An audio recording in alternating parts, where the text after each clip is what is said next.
Well, that ties in to the Aftermath compilation, which I know you worked on a lot with co-producing, but then also a lot of the songs that didn't have, most of them don't have Dre rapping on them, but a lot of the songs that didn't feature Dre and that were R&B or just different songs that were very, it's a compilation, so it's all over the place. Yeah, exactly. It's all over the place.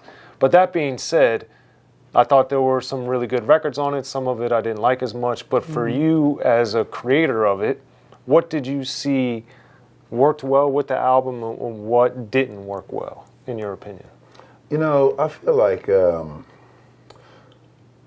reason the record didn't sell more than 1 million copies or much more is because they were expecting Dre's next record. And they were expecting anticipation of that fucked everything else.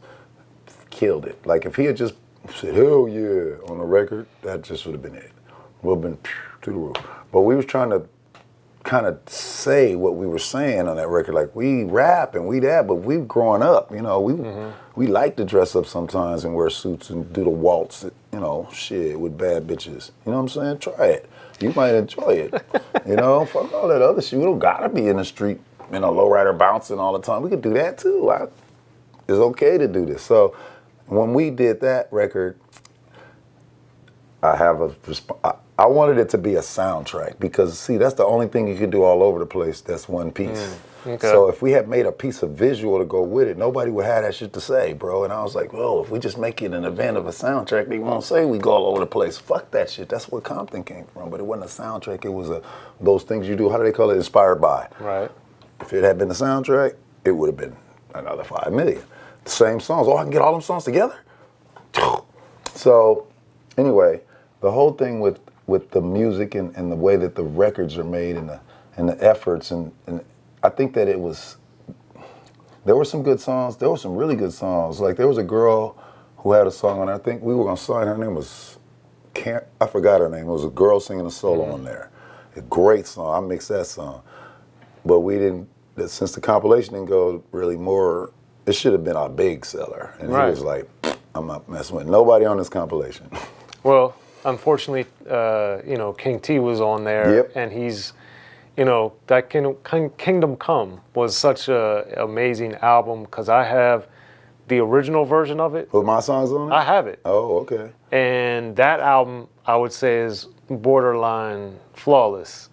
And it was just disappointing because as somebody I think is not only extremely underrated, but super talented, I really thought that was going to be his relaunch to get back to where he was, at his prime. And unfortunately, it didn't happen. But again, that doesn't diminish the fact that he has all this amazing music. And that was just disappointing for me because he's so phenomenal. But around that time, then you started, doing stuff with Xzibit. You did Focus with Saphir, Hit List, and all these different songs, and you were branching out.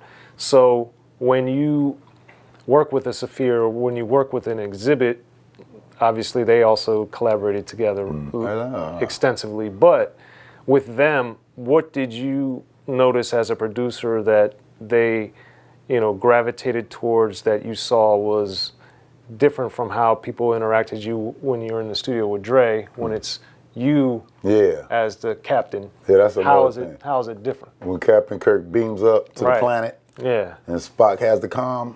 Yeah. You know what, those guys, this is one thing I do like about, like when I did Saphir, I was I have a few gaps where I'm not working with Dre because I've always tried to be my own man. Right. At first. I mean, I was struck out on my own, I used to hear from cats like Big John. I'm going to Big John, get a publishing deal. I got these records, right? And I'm like, yo, I need $1 million. And he's like, well, you gonna sign with Dre or? I'm like, nah, man. I'm like, well, you with Dre, that's big. You by yourself, we don't know yet. And I'm like, okay, well, and I'm getting that everywhere. So I said, okay, I'm gonna go do some songs. So I did the Militia. Right. So I first started, they had Burn. It was hot. That was a big record. That was Emmanuel Dean too, rest in peace. So I jumped on that, did a remix. Barry put me onto that. Lord G was in that group. And so Lord G was where he was gonna sign to Death Row. He actually signed to Death Row. We were gonna do an album on him. So, but some things with Suge and things just caused it to be whatever. So with with Lord G and with all of those elements that we were doing, I lost track of where I went when I brought up Suge, bro. I hate that. As soon as I thought of Suge, I was like, oh man, why did I go? Well, you were saying the Militia, Yeah, Lord G. so I was working on Militia, thank you. And from there, we did Burn, we did the remix, we put out Who's the Next MC. Then I go, Red Ant is gonna sign me now. They're like, oh, you know what, we like you, man. I know you got, they're the first people say, we don't care about Dre, we can put money behind you, you got good music. Like, they didn't even say we're gonna make you the next Dre, which is what Suge used to always say. And I'll be like, I don't want to be the next Dre. I am Dre. I don't have to be the next Dre. I'm with Dre. That's Dre. Right. You know, I don't want to be Dre. I want to be Glove. Can I be Glove? Please, I've been Glove. Dre knows that I had a platinum record before he did.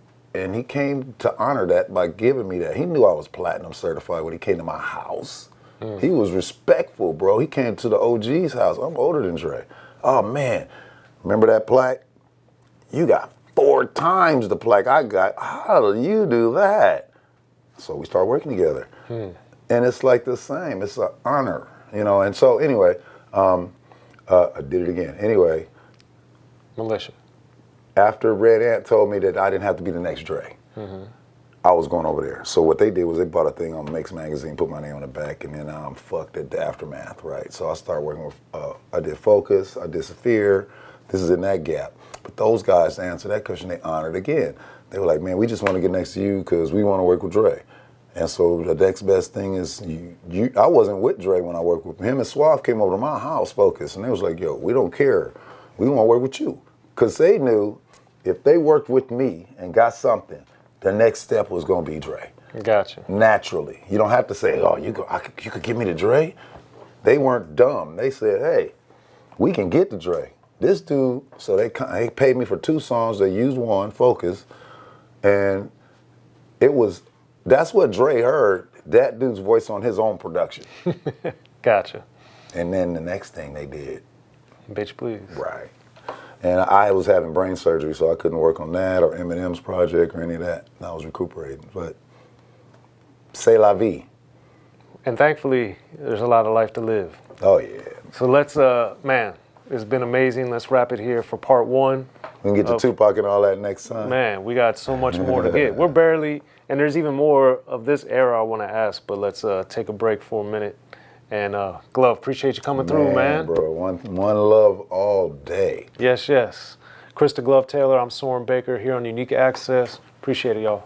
Be sure to check out the History of Gangster Rap by Soren Baker. He's official. History of Gangster Rap features exclusive interviews with Ice-T, Snoop Dogg, MC Ren, the D.O.C, and dozens of others. The History of Gangster Rap, a definitive look at how Los Angeles changed rap forever. In Los Angeles, the streets definitely set the tone of the hip-hop music. At 19, I got a $50,000 car. My whole angle always was, I'll be street, but I will always tell you the horrors that go along with this life. There will be penalties and casualties for just wearing the wrong color in somebody's neighborhood. And once gangster rap made it from the streets to the TV, the genre exploded. With Fab 5 on Your MTV Raps with NWA. Yo MTV, it just catapulted us from being local heroes to national gangbang rappers. The History of Gangster Rap discusses it all from 1980 up till today. It's always gonna be shit happening in the street.